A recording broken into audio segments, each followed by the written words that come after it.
for a lot of, I mean, it's just the information. So much information out there.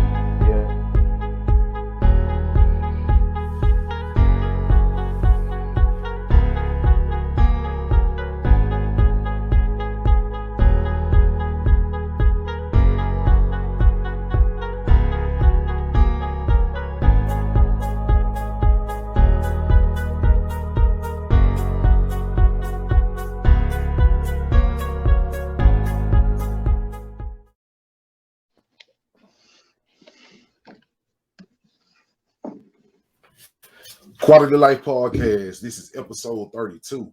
What's going on, fellas? Man, you know, this your boy Rod T, the place to be. We got a special guest on the pod tonight, man. Yes, Mr. Natrix Davis. How you doing, brother? Hey, what's going on? How are you brothers doing tonight? Man, we doing good. We're doing good, man. How about yourself? You just said you just made it into LA, so you was just on some flights and had some issues man. Going on. It was an adventure, yo. It was a straight adventure. You know what? It's like, you know, people say everything that can go wrong probably went wrong. But You know what, though?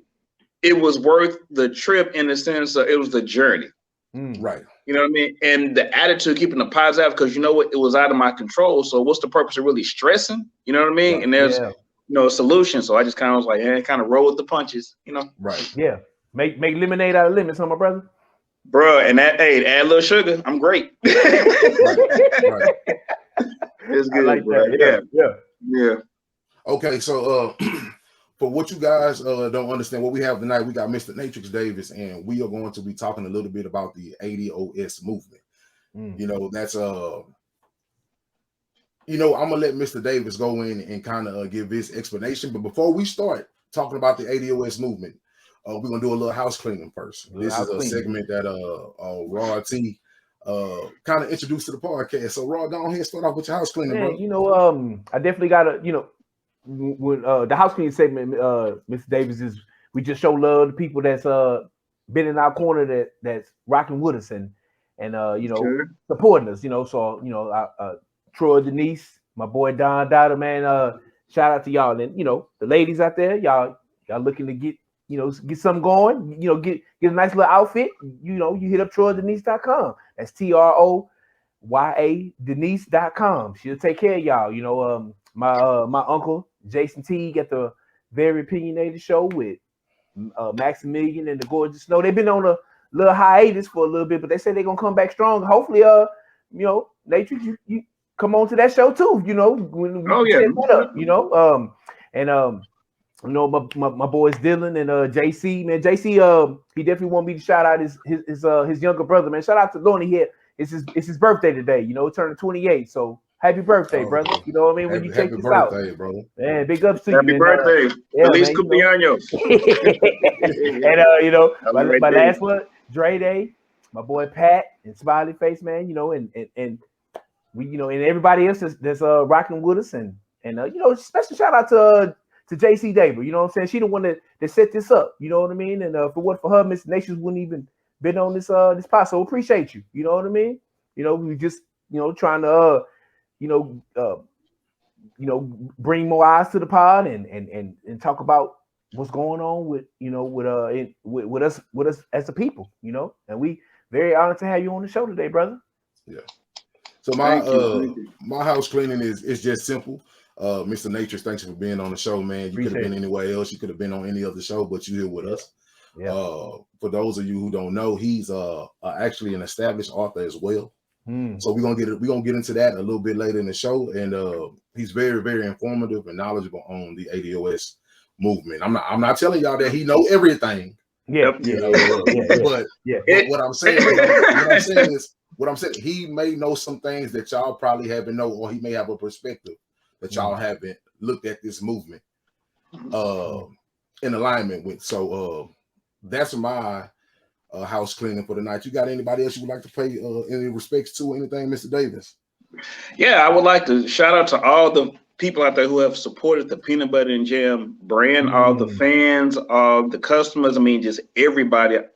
Mad love to everybody. You know, the books are selling. It's because of you. I'm where I'm at in this point in my life, in my career with the books. Please check out, share, click. I tell people all the time, it costs you no monies to click and to share and subscribe.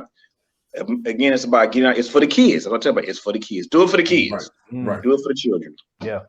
The children are our future, huh, brother? They are the future. Yes, they are the future. Very Most true. definitely. Very true. So with that being said, let's jump right in it. Let's jump right into this thing. Let's jump right into this thing. We're talking about the ADOS movement. And for those who don't know, I did not want that to click up this shit. For those who don't know, ADOS is the American Descendants of Slavery. So let me know, like, how did you become hip of the movement, and what really stood out about this movement that really just caught your attention and then got you locked in? Well, to be honest with you, the information is kind of like, you know, being a black male, being a black man in America, and being black in America, you know, there's a lot of stuff we've been dealing with. And what people don't realize is that, like in other cultures, just like other cultures not flat, being black is not flat in America. You know, being black in America consists of, you know, ADOS, which are American descendants of slaves, as well as other immigrants who come from other countries who identify as black. Right. You know what I mean? Yeah. So when you think of that, it's kind of like this whole idea of, well, there's 400 plus years of atrocities that have been committed against a certain group of black people. Yeah. You know what I mean? Which is the descendants of slave. You know, slave 400 years, and we don't have to go into a lot of detail about it, but, you know, 400 plus years of slavery, Jim Crow. I mean, just all type of things that were done to basically bottom cast us. So you think about, how can I put this, the history of how we've been treated and how things have happened to us. And there's a debt that's owed. Bottom line, there's a debt that's owed. Everybody goes back to the 40 acres a mule, you know, after slavery, freedmen. Hey, look, you know, we're going to do this for you, and we're going to take care of you for, you know, the years of slavery, 200 plus years of slavery, you know, free labor, bottom line. Okay. Well, we all know their promise was not fulfilled for us. Now, for certain slave owners, they were paid reparations for loss of property, because, again, we were property. Again, this is history. These are things that, you know, you can go and check out, look up in history, that they're trying to keep out the history books. As far as opportunities, you said they paid the slave owners. That's what you said. Some slave owners receive reparations for loss of property. Yeah, most definitely. Yeah, you have. Yeah, most definitely. And just, you know, I'm gonna say, get back in that, but what people don't realize, when you think about slavery, you think about, the South. No, sir. The North would pay the South. They would lease out the slaves to help, like the capital stuff. That stuff was good. There are a lot. I think I want to say it's Georgetown or somewhere. Some of the Ivy League colleges were built by slave labor. Right.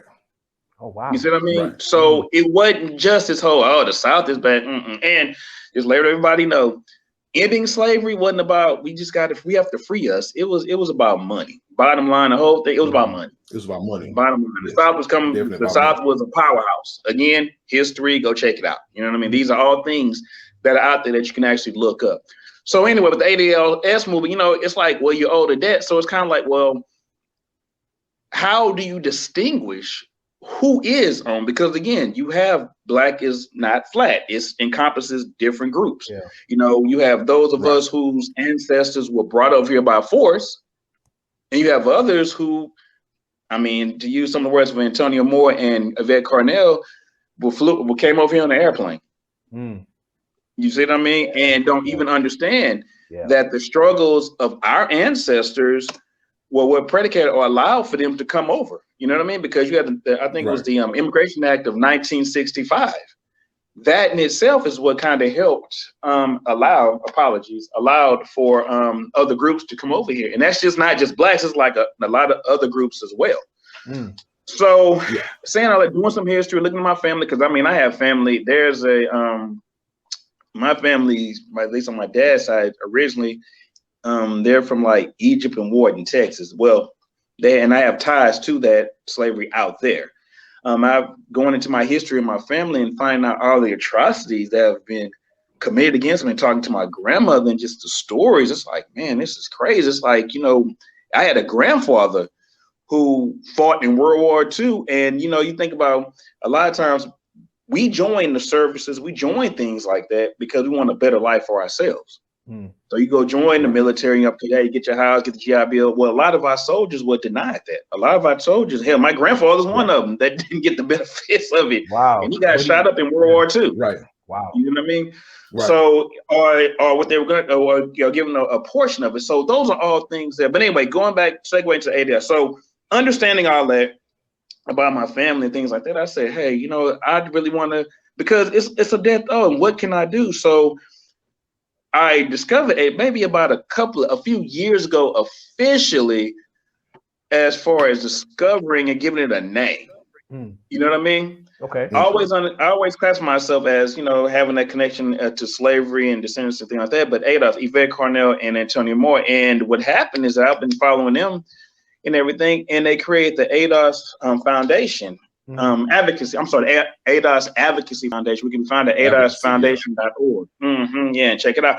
And it talks about reparations. Because again, people talking about, well, it's a debt. Oh, reparations. Well, how much is it? And this and that. And they've done studies and they know how much it is. They know what approximately what it is and what it consists of. And so, just reading and listening to different sources and just basically getting my information up. And that's honestly what I did. And I just encourage everybody to do. Just kind of know who you are. Know you before you go any further, you said they've done studies. They have studies. They done studies. And it wasn't them. Just the government itself.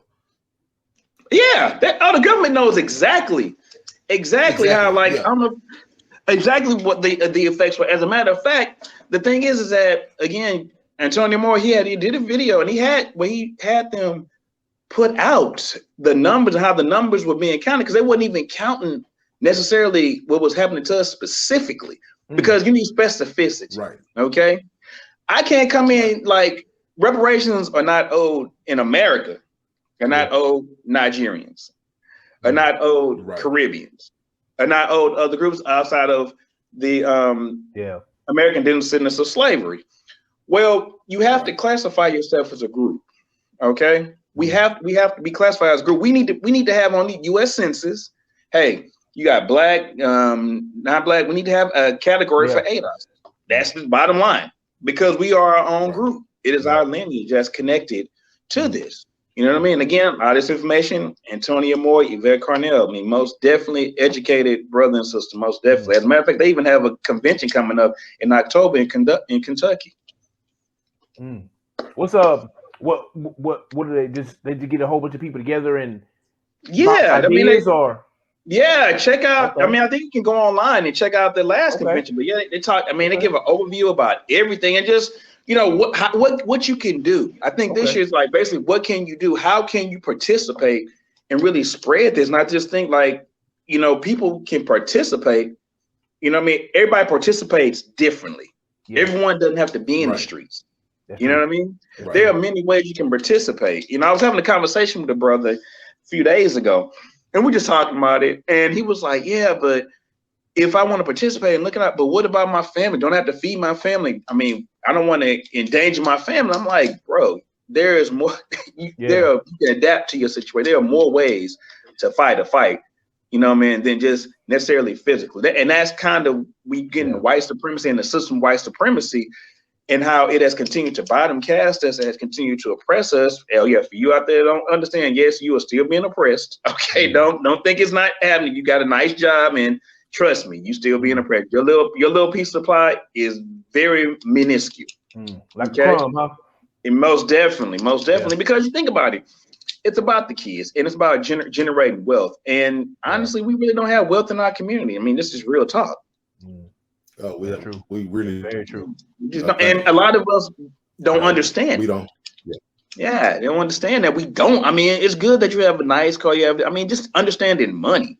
The use of money, how money is used, how power is used, how to even get that. A lot of us don't even get it. We think that, because I have a nice car, I have a big house, or I have all these things that, you know, I'm somebody that I'm like, nah, that's not really it. You know what I mean? You know, because I've heard, you know, other people talk about it, and let's just say the detractors of it, they'll be like, well, you know, I got what I got by hard work and you know, pulling myself up by my boots and learning and all of that. What would you say to those people? Because I'm pretty sure you've heard it.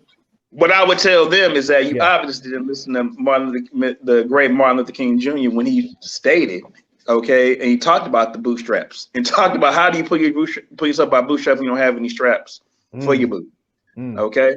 And it is one of the things where I get looking like I did mine, but did you though?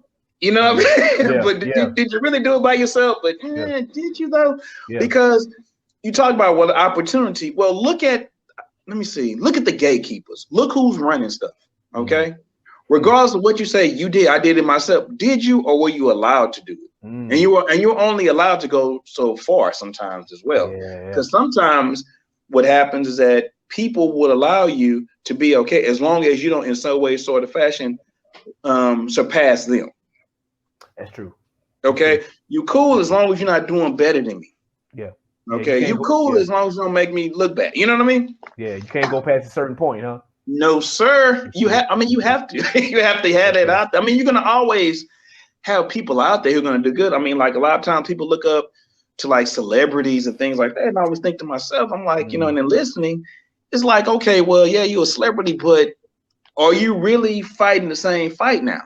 You know, you had celebrities out there like, you know, Muhammad Ali was like, nah, man, you know, if you go back, listen to some of the stuff Muhammad Ali was talking about, even as a celebrity, he was like, but I still understand my group, my people it ain't like it need to be. Definitely. You still out here trying to kill him. He definitely one of a kind, Yeah. Right. Oh, well, absolutely. Yeah, well, you had your Dick Gregory's out there too. I love Paul Mooney. Paul Mooney, that's why when Paul Mooney died, I was like, and Dick, I was hurt because those men never, ever stopped talking about what they were talking about, ever. Yeah. It was always about, hey, this was going on. Hey, this is how white people are. This is how people are doing you. You know what I mean? You have to understand it. And you know, when I think about it, I hate cutting you off. You know, when I think about it, Paul Mooney and Dick Gregory, you know, Muhammad Ali, definitely, he was, everybody knew about him, but like those two brothers was very under the radar. You know, you were, you know, they weren't really pushed like other celebrities was, you know, other comedians and, you know, and of that field. You know, thinking about what you're saying, you can only get to a certain point.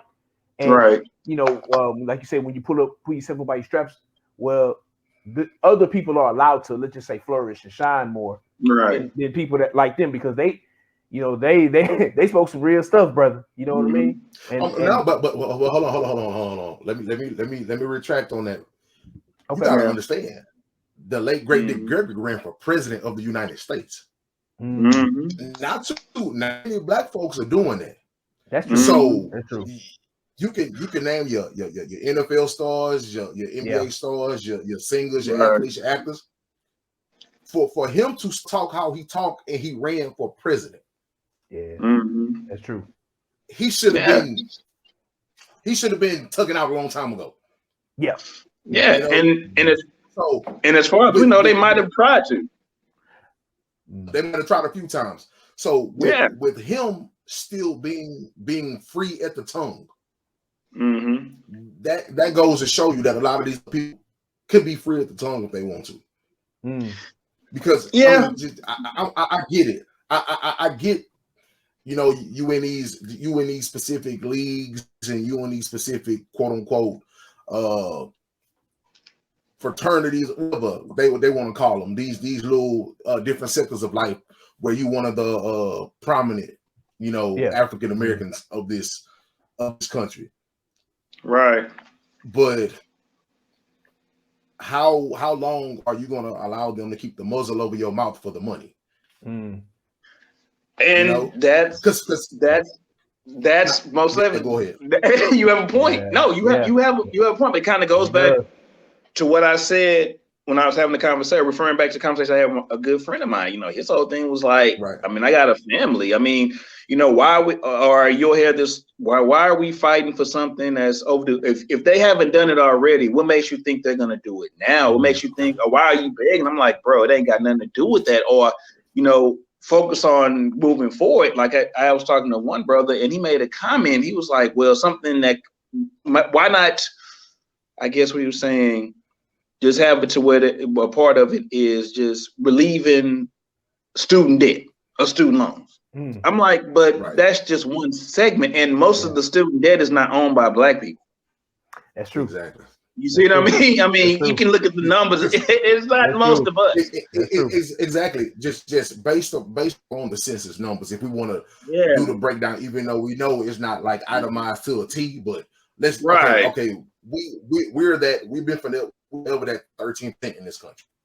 Right. That 13%, how many of us you think really going to college and finish? So I mean, taking away student debt is really not it's a great start, but it's not no, we need more than taking away student debt. We need more than that. You know, we need protections, and this is why, like I said, with the looking at the ADOS, I mean, it's about protections, man. We need protections because even people say, okay, well, you know, I mean, okay, this is my patronizing voice I'm using right here. Okay, you know, if we give them money and everything, all they're gonna do is give it right back. That's all they're gonna do. And I'm like, that's why you got to have protections in place. That's why you have to have that stuff in place. There are things that need to be in place. I mean, the Native Americans have it. Right. They're designated as a group.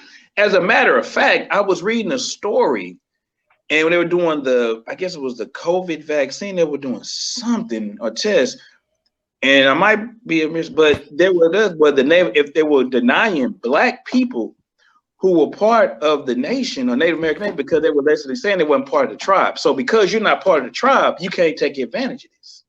Wow. And they were denying that. Right. Wow. That was a story. That was a story out there. You think there was another story where in Harvard, and again, you can check it out as a young lady, Harvard was using her ancestors' pictures or something, and they were enslaved. And she was basically, I think she was trying to get them to compensate her or to, give her the stuff back. And they were, and went to a judge, and the judge was like, nah, because allegedly during that period, the way it was written, it was along the lines of they had to have told them within a time frame that they couldn't do that. But I'm like, you can't do that because you were property. You weren't even a person. So what are you talking about? So I think she's appealing. Yeah. It's just different things when you look at this system, how things are written. It's like, man, are you serious? And then some of the justification for it, and it's just like, seriously? You know what I mean? But it can make you angry. It can, and I guess you should be angry, but that should encourage you to do even more, right? To uplift us and to help us out, help the group as a whole. Personally, that's how I look at it. You know what I mean? Yeah. Well, yeah. Because you have people who and what I like to tell people is you have to understand. Yes, life is an individual race at times, and it's a collective race at times. Yeah, you have to understand that. And yes, because you are individually doing good. You're individually doing great. Yeah, you went and got your degree. Yeah, you got a nice job. Yeah, you found some nepotism somewhere. Yeah, you live in a nice neighborhood. Yeah, okay, that's fine. That's fine. But like you said, when it comes to protections, what happens when you're individually doing good and you have no protections to protect you? Exactly. You have to, like, it's kind of like you say, you have to watch what you say. I mean, you think about this. So you just look at the Olympics right now and how they were saying that basically we don't want anybody protesting at the Olympics. I'll be honest with you. And I was thinking about it to myself. I was like, you know what? If I was a Black Olympian, I would boycott. You know what? Just all Black Olympian. Just don't go. Don't even just show stop. Yeah, don't even show up because it's one of those things where it's like you're representing a country that in all actuality doesn't even really consider you a full human being. Right. With all the protections and everything. So why do it? Oh, okay, because there's money involved. You get Money. people don't know that. You receive depending on goals, and there are financial incentives for getting gold, silver, bronzes. And just to talk about that, I didn't realize that they were paying the accomplishments of the able-bodied people versus the Paralympics Olympians, that there was a difference in pay on how they achieved. So they getting it now where the Paralympians are going to be making the same amount, are going to get the same incentives as the regular Olympians. Damn, I didn't even know that. Bro, did not know that. I was like, wow. Capitalism at its finest.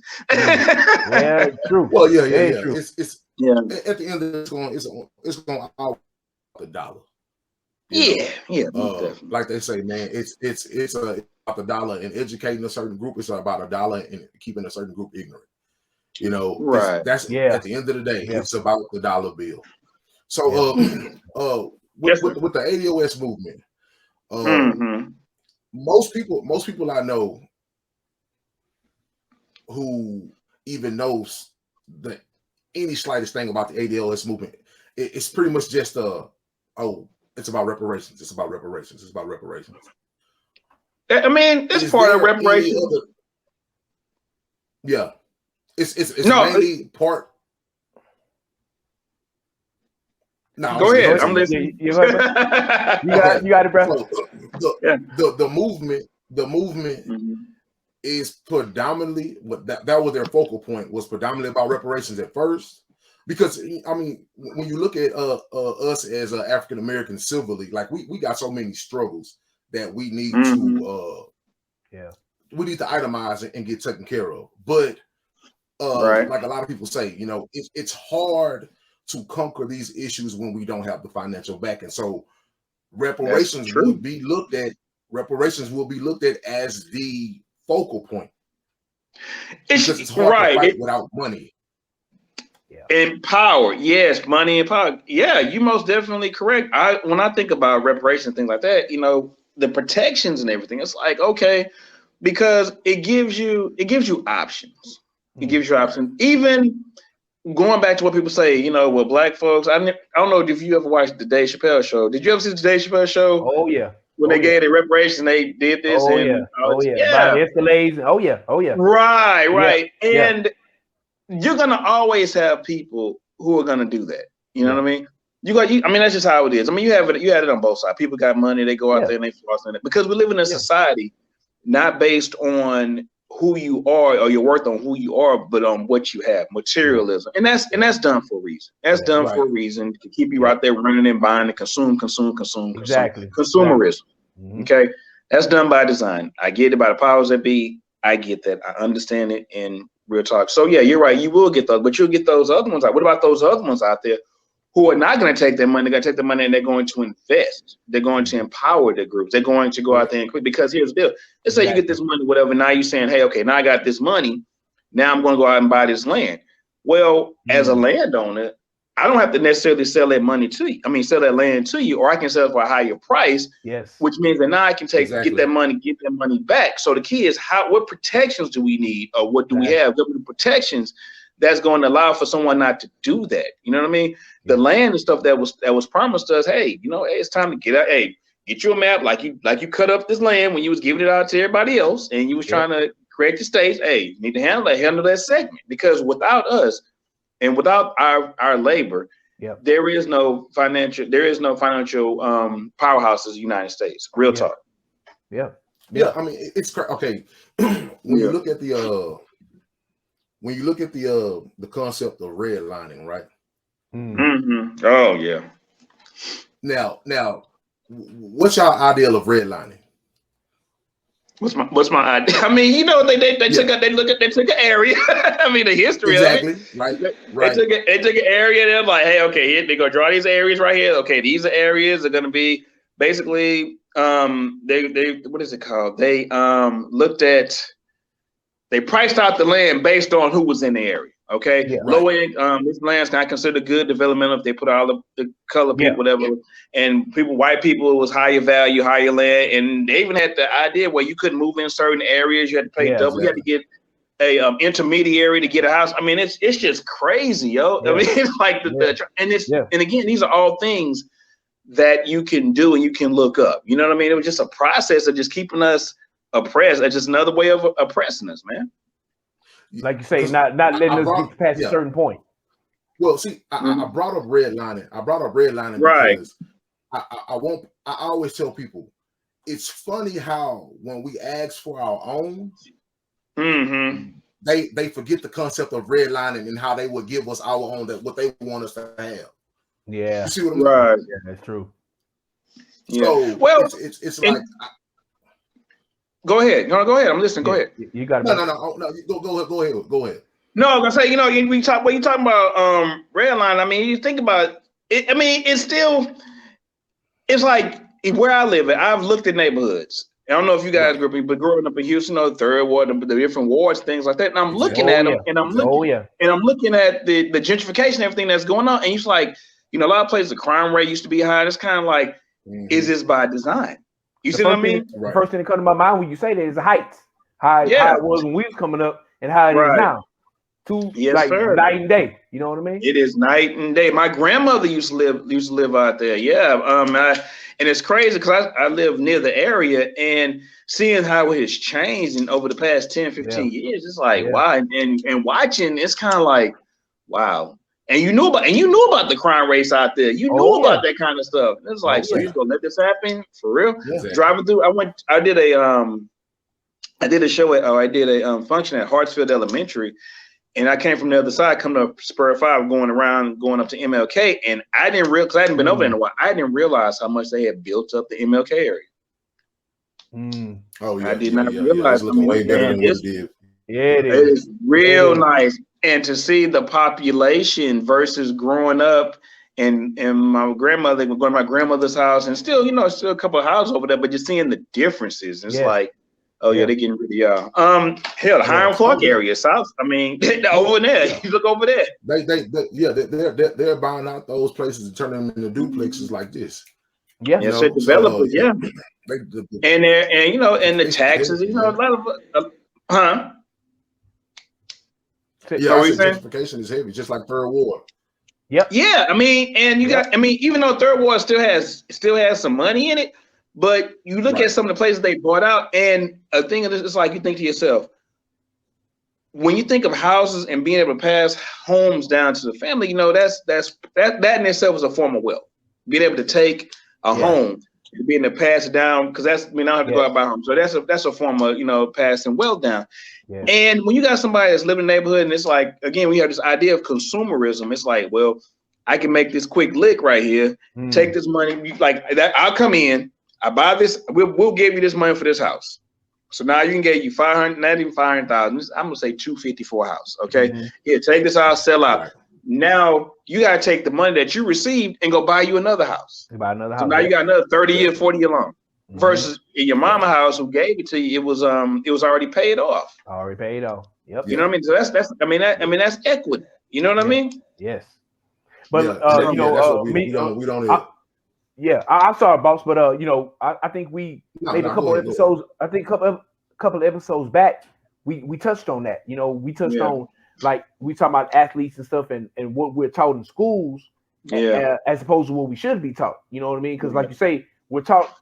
Our consumerism is passed down and is really like glorified to us instead of money management, finance, compound interest, knowing how money works and in mutual funds and stuff like that. What we should be learning, you know what I mean? But we're learning, like you say, what's the best days? What color? You got it. Go ahead, bro. No, like he said, you got to think about it, man. It's all by design, because it's the number one. They knew when they was going to start allowing us to be involved in the fund where the money is generated. The first thing discussed on the ballot was, we just got to figure out a way that they're going to give that money right back to us. Exactly. We have to teach. We have to teach them how to give it back to us. Yeah. You know what I'm saying? We can't teach them how to keep it. You know what I'm saying? We can't teach them how to flip it. We can't teach them how to invest. We got to teach them how to give it right back to us. Exactly. You know, So like those guys was like, well, you know, it's okay. Let a couple of them be millionaires. Just as long as they give it back to us. Give it right back to us. You know? As long as they give it right back to us. Well, or going back to what you said, you think about this too. It's like, okay, you think about some of these athletes, like how do you go out there and you're a football, basketball, somebody player, and you're making all this money. Yeah. And you out here doing stuff. You start there in the streets. Why? Why are you doing it? Right. Why? Right. Well, so think of it this way. Going back to the music industry. A lot, you know how much music was stolen from us, and again, this is just the history. But just going to it, you had these producers, and they had the power. They had the ins and outs to go out and to make the money and to get you out there. So you had to go to these labels. You had to do that kind of stuff because we don't have, I guess, not even the capital, but just the power within those industries, because those industries are not dominated by us. They're dominated by us as far as entertainment and generating revenue for those who control it. Right. And you know, the labor class, and one good thing I can say is I'm seeing more and more, you know, business owners and entrepreneurs out there that are really trying to, and if anything, this COVID pandemic has really shown or opened the eyes of a lot of people. They've opened up those out there who felt safe, who felt that, you know, this is fine, you know, I don't need to get involved. This is cool. This is cool. This is cool. And it's like, it's not so cool. Yeah. So that's good too. But yeah, so it can turn against you in a second. You know. Oh yeah. Oh, most definitely. You have to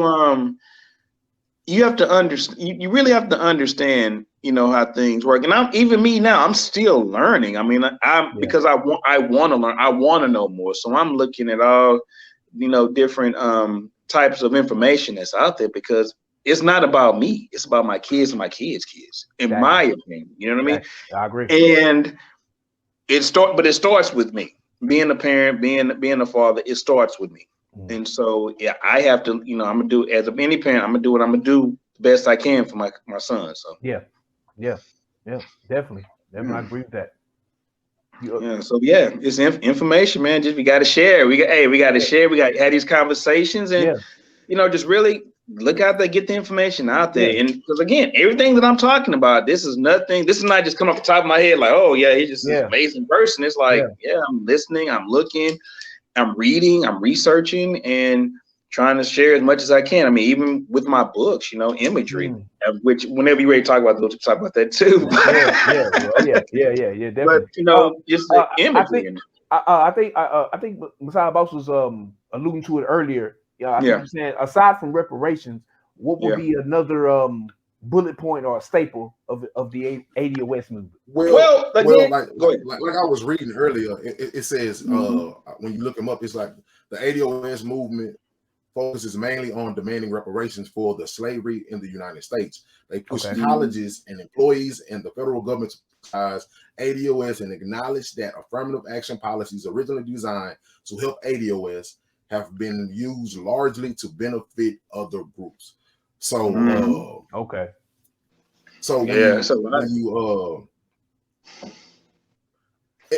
it's simple. Like everything for us always gets everything that, quote unquote, for us always gets used somewhere else. Yes, you know, it's like, okay, we hear what y'all saying.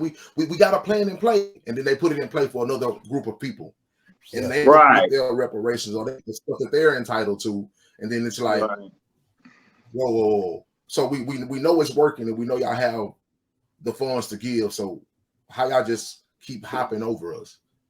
Right. And unfortunately, you know, you have other groups like when I said, you don't have to be white to be a tool of white supremacy. Bottom line, you know what I mean? You don't have to be white to be a tool. I mean, it's a system, and it's unfortunate because you would think that when other groups would come here, they would align with our struggle, because it's like, I mean, you see what's going on, you know what's going on, and it's one of those things where it's kind of like, what could be a good example? It's kind of like some people aren't concerned about something until it affects them. Yes.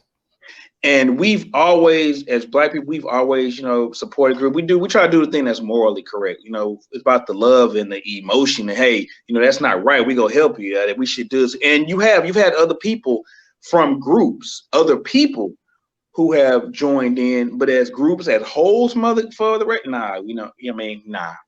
Mm. You know, you have individuals that are like, yeah, you know, I'm down. This is going, like, you know, we talking about the 60s and what's going on in the South and everything. It really didn't get a whole lot of pub until a couple of white dudes got killed. Yeah. Then that's when you start really hearing about stuff. You know what I mean? Yeah, that's true. That's true. So you do. I mean, and like I said, I don't want to discard or anyone else that doesn't, because you do. You have. I have friends who I have a friend around right now, Mexican American. That dude is like, yeah, y'all owe reparations straight up. Nah, that's just right. Nah, you owe. I mean, he'll tell you. Nah, nope. You need to take care of it. You need to take care of Black folks. Straight up tell you. So you got people out there who are out there. It's just that everybody needs to be helping us to achieve what we need to get, because if it benefits us, it's gonna benefit you. Yeah. Anything that benefits us is going to benefit you. Bottom line, you can just look through history. It's going to open up the door. Yeah, it's going to open up the door for everybody else. Yes, we've opened up doors. My family's blood and sweat and tears have opened doors for other groups. Yes, they have. What do you say? What do you say against the people or the detractors that say when we I guess separate or divide or prioritize the ADOS people from the other groups of Black people who have African blood, because a lot of people will say, okay, when you look at America, right? America gained their independence from Great Britain in 1776 or something like that. You mean white landowners? Okay. Yeah. I'm sorry. Let's be specific. Let's keep it real. Huh? Yeah. Be specific. Okay. Because my ancestors were still enslaved. Okay. Exactly. Exactly. So the whites of this country gained their independence from other white landowners. So, but us as people, us as ADOS, like you said, we were still in slavery many years later. So when you see I guess when you talk about they did I guess they did the numbers as far as ADOS, the numbers that they get or like the statistics that they did of how it should be breaking down people should get. Did it start at the beginning of the American independence, or it went? It starts. It goes back to the first time the first slaves that hit the shores. Okay, hit the shoreline. Okay. Yeah, because you have to understand is that when you think of America, like America was established. America, it was a colony. It was a British colony. Exactly. Yeah. Okay. So it's been going on since that. So. You know, it's one of those things where people are like, well, you know, you should be blaming Britain and saying, I mean, there are claims out there for that too. I mean, the fact that the UN came out and stated that y'all owe, I mean, that in itself is like, okay, but you know, America's like, yeah, we know let's just say, I know it's like you had that homeboy, he know it owe you money, but he just holding it there and everything. He's like, I know I owe you, but you know what I mean? I still need you over here doing it. Yeah, that's it. That's America. I'll pay you when I feel like it. Yeah, that's the homie. Or if I want to, I mean, why you ask? I mean, yeah, you did it and everything, but why? I mean, you know what? I don't owe you nothing. I mean, why should I owe you? I mean, that happened. You did that work a long time ago. That happened a long time ago. Everything is cool now. No, it's not. Go get your money by getting another job. Right. Go work for me and make yeah. I got You're right. I see what you're saying. Yeah. Right, but going back to what Messiah